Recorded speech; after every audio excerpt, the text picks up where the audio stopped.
Leyendas negras de la Iglesia, de Vittorio Messori. Capítulo 8. Los invasores aztecas y los sacrificios humanos de otros indios. Por lo tanto, las denuncias de Bartolomé de las Casas fueron tomadas radicalmente en serio por la corona española, lo cual la impulsó a promulgar severas leyes en defensa de los indios y más tarde a abolir la encomienda, es decir, la concesión temporal de tierras a los particulares, con lo que causó graves daños a los colonos. Jean Dumont dice al respecto: el fenómeno de las casas es ejemplar, puesto que supone la confirmación del carácter fundamental y sistemático de la política española de protección de los indios. Desde 1516, cuando Jiménez de Cisneros fue nombrado regente, el gobierno ibérico no se muestra en absoluto ofendido por las denuncias, a veces injustas y casi siempre desatinadas, del dominico. El padre Bartolomé no solo no fue objeto de censura alguna, sino que los monarcas y sus ministros lo recibían con extraordinaria paciencia, lo escuchaban, mandaban que se formaran juntas para estudiar sus críticas y sus propuestas, y también para lanzar, por indicación y recomendación suya, la importante formulación de las leyes nuevas. Es más, la corona obliga al silencio a los adversarios de las casas y de sus ideas. Para otorgarle mayor autoridad a su protegido, que difama a sus súbditos y funcionarios, el emperador Carlos V manda que lo ordenen obispo. Por efecto de las denuncias del dominico y de otros religiosos, en la Universidad de Salamanca se crea una escuela de juristas que elaborará el derecho internacional moderno sobre la base fundamental de la igualdad natural de todos los pueblos y de la ayuda recíproca entre la gente. Se trataba de una ayuda que los indios necesitaban de especial manera.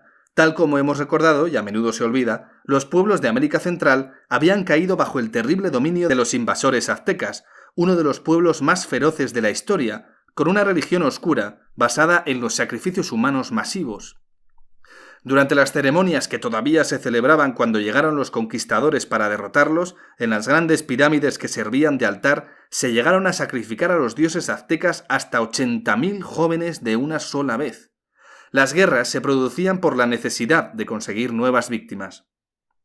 Se acusa a los españoles de haber provocado una ruina demográfica que, como vimos, se debió en gran parte al choque viral. En realidad, de no haberse producido su llegada, la población habría quedado reducida al mínimo como consecuencia de la hecatombe provocada por los dominadores entre los jóvenes de los pueblos sojuzgados. La intransigencia y a veces el furor de los primeros católicos desembarcados encuentran una fácil explicación ante esta oscura idolatría en cuyos templos se derramaba sangre humana. En los últimos años, la actriz norteamericana Jane Fonda, que desde la época de Vietnam intenta presentarse como políticamente comprometida, defendiendo causas equivocadas, quiso sumarse al conformismo denigratorio que hizo presa de no pocos católicos. Si estos últimos lamentan, cosa increíble para quien conoce un poco lo que eran los cultos aztecas, lo que llaman la destrucción de las grandes religiones precolombinas, Fonda fue un poco más allá al afirmar que aquellos opresores tenían una religión y un sistema social mejores que el impuesto por los cristianos mediante la violencia. Un estudioso, también norteamericano, le contestó en uno de los principales diarios y le recordó a la actriz, tal vez también a los católicos que lloran por el crimen cultural de la destrucción del sistema religioso azteca, cómo era el ritual de las continuas matanzas de las pirámides mexicanas. He aquí lo que explicó. 4 sacerdotes aferraban a la víctima y la arrojaban sobre la piedra de sacrificios.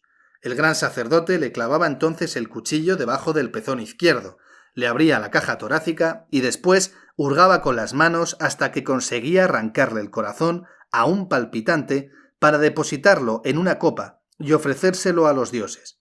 Después los cuerpos eran lanzados por las escaleras de la pirámide. Al pie los esperaban otros sacerdotes, para practicar en cada cuerpo una incisión desde la nuca a los talones y arrancarle la piel de una sola pieza. El cuerpo despellejado era cargado por un guerrero que se lo llevaba a su casa y lo partía en trozos que después ofrecía a sus amigos, o bien estos eran invitados a la casa para celebrarlo con la carne de la víctima. Una vez curtidas, las pieles servían de vestimentas a la casta de los sacerdotes. Mientras que los jóvenes de ambos sexos eran sacrificados así por decenas de miles cada año, pues el principio establecía que la ofrenda de corazones humanos a los dioses debía ser ininterrumpida, los niños eran lanzados al abismo de Pantilán, las mujeres no vírgenes eran decapitadas, y los hombres adultos desollados vivos y rematados con flechas. Algo menos sanguinarios eran los incas, los otros invasores que habían esclavizado a los indios del sur a lo largo de la cordillera de los Andes. Como recuerda un historiador, los incas practicaban sacrificios humanos para alejar un peligro, una carestía o una epidemia. Las víctimas, a veces niños, hombres o vírgenes, eran estranguladas o degolladas. En ocasiones se les arrancaba el corazón a la manera azteca. Entre otras cosas, el régimen impuesto por los dominadores incas a los indios fue un claro precursor del socialismo real al estilo marxista. Obviamente, como todos los sistemas de este tipo, funcionaba tan mal que los oprimidos colaboraron con los pocos españoles que llegaron providencialmente para acabar con él. Igual que en la Europa oriental del siglo XX, en los Andes del siglo XVI estaba prohibida la propiedad privada. No existían el dinero ni el comercio. La iniciativa individual estaba prohibida. La vida privada se veía sometida a una dura reglamentación por parte del Estado.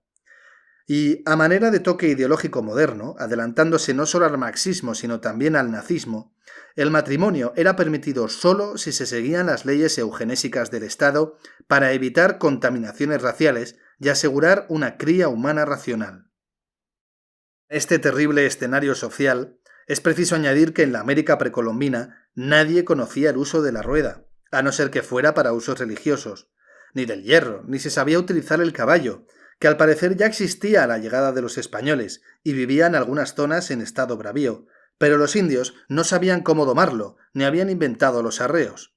La falta de caballos significaba también la ausencia de mulas y asnos, de modo que si a ello se añade la falta de la rueda en aquellas zonas montañosas, todo el transporte, incluso el necesario para la construcción de los enormes palacios y templos de los dominadores, lo realizaban las hordas de esclavos. Sobre estas bases, los juristas españoles, dentro del marco de la igualdad natural de todos los pueblos, reconocieron a los europeos el derecho y el deber de ayudar a las personas que lo necesitasen. Y no puede decirse que los indígenas precolombinos no estuviesen necesitados de ayuda.